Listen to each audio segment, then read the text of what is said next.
ألا تعبدوا إلا إياه وبالوالدين إحسانا صدق الله العظيم الحمد لله সমস্ত প্রশংসা আল্লাহ তাআলার জন্য যে মহান রব্বুল আলামিন আযজা ওয়া জাল্লা আমাদেরকে তৌফিক দিয়েছেন এরকম একটা মজলিসে সকলে একসাথে হওয়ার জন্য এজন্য কৃতজ্ঞতার সহিত বলি আলহামদুলিল্লাহ। Education is the backbone of a nation. আমি আমার কথাগুলো ভূমিকা ছাড়াই বলতে চাচ্ছি যেহেতু সময় কম, খুব গুরুত্বপূর্ণ কয়েকটি কথা আমাকে বলতে হবে। Education is the backbone of a nation. শিক্ষা হলো একটি জাতির মেরুদণ্ড।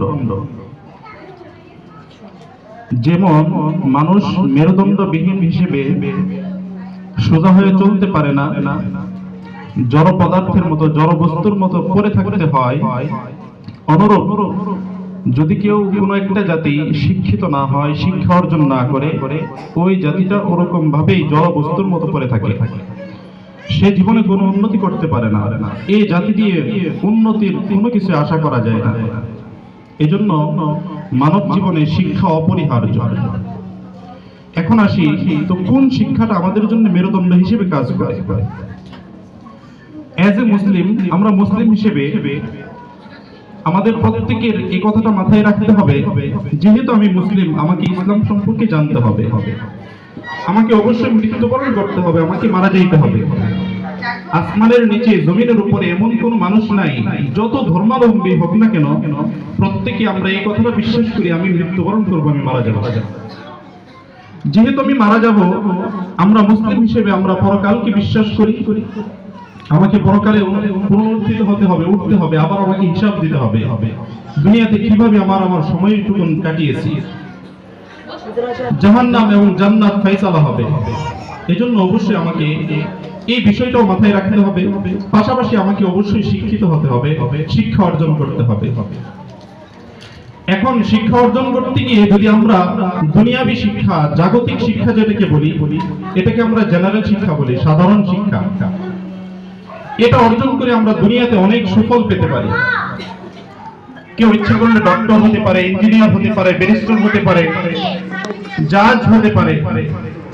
কিন্তু যদি শুধুমাত্র কেউ জেনারেল শিক্ষা অর্জন করে, সাধারণ শিক্ষা অর্জন করে, সে শুধুই দুনিয়ার শিক্ষাটা অর্জন করার দ্বারা দুনিয়াতেই ফায়দা লাভ করে।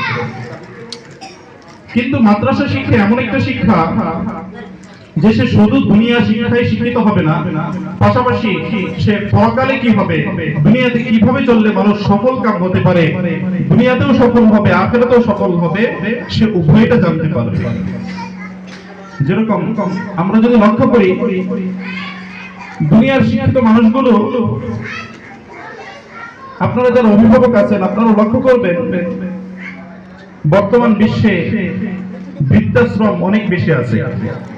ওই বৃদ্ধাশ্রমে যে অন্ধবন্ধন থাকে, তাদের সন্তানগণ অবশ্যই শুধুমাত্র দুনিয়াবী শিক্ষায় শিক্ষিত।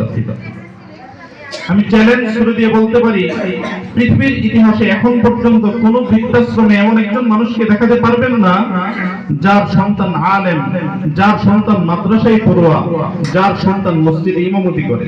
আছে এরকম? পৃথিবীর ইতিহাসে কিয়ামত পর্যন্ত আর আসবেও না। কেন? আসলে মাদ্রাসা শিক্ষা এটা এমন একটা শিক্ষা, সর্বপ্রথম তাকে কোরআন শিক্ষা দেয়। কোরআন যার মধ্যে প্রবেশ করে, কোরআন ব্রেইনে যাওয়ার সাথে সাথে তার ব্রেইনটাকে শার্প করে দেয়, ধারালো করে দেয়। ফলে আপনি এটাও লক্ষ্য করবেন, মাদ্রাসার বাচ্চারা একটু দুষ্টু বেশি হয়, কারণ তার মেধার বিকাশ ঘটে মাদ্রাসায় আসার ফলে। তার মধ্যে যখন কোরআন প্রবেশ করতে থাকে তখন তার মেধার বিকাশ ঘটতে থাকে, ফলে তার দুষ্টুমিটা একটু বেড়েই যায়। এমনকি এটাও দেখবেন, যেই মাদ্রাসা আগেকার সময়টা এমন ছিল, যেই ধরেন 3টা বাচ্চা আছে কারো, ওখান থেকে যেটা সবচেয়ে একটু বুকা সুকা, মেধা কম, একে মাদ্রাসায় দিত আর মেধাবীগুলোকে স্কুলে দিত। এরকমটা হইতো। কিন্তু দেখা যাইতো যাকে মাদ্রাসায় দিছে সে অনেক ভালো করেছে। কেন? তার মধ্যে কোরআন ঢুকে গিয়েছে। যার মধ্যে কোরআন প্রবেশ করবে সে মহা জ্ঞানী হবে। কেন? আমরা তো সাধারণ শিক্ষা অর্জন করার দ্বারা কতটুকু জ্ঞানী হতে পারি, আর কোরআন শিক্ষা তো এটা অসাধারণ জ্ঞান। তাই না? কোরআন শিক্ষা করার পাশাপাশি আমাদের দুনিয়া ও আখিরাতের উভয় শিক্ষা অর্জিত হয়ে যায়।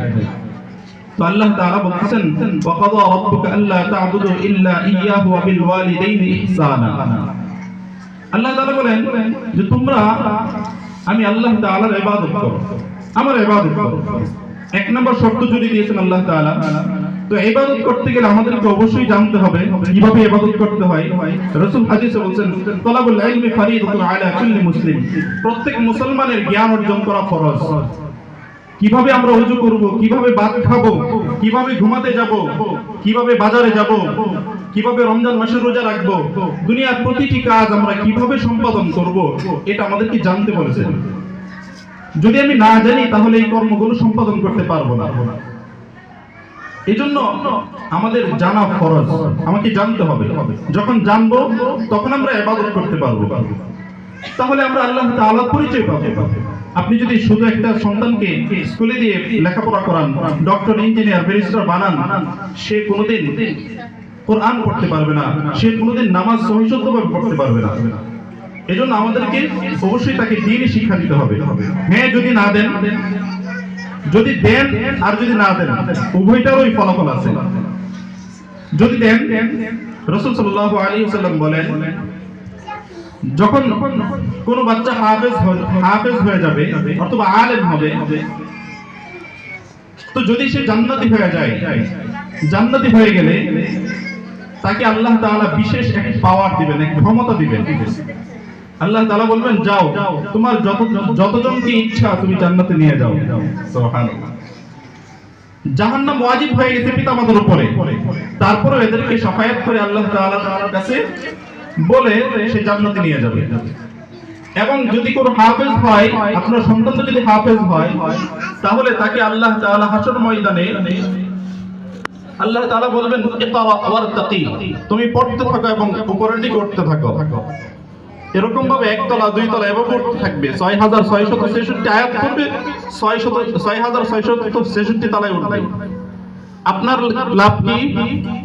রাসূল সাল্লাল্লাহু আলাইহি সাল্লাম বলেন যে হাফেজ কোরআনের পিতামাতাকে এক নূরের টুপি পরানো হবে এবং ওই টুপির আলো এত বেশি হবে, যদি কারো ঘরে আস্ত সূর্যটা এনে রেখে দেওয়া হয়, যেমন আলো ছড়াবে, ঘরটা যেমন আলোকিত হবে, হাসরের ময়দানে হাফেজ কোরআনের পিতামাতাকে যে টুপি পরাবে এর চেয়ে বেশি আলোকিত হবে। শুধু এতেই ক্ষান্ত নয়, রাসূল সাল্লাল্লাহু আলাইহি সাল্লাম বলেন ইদা মাতা রাজুলুন ফা ইন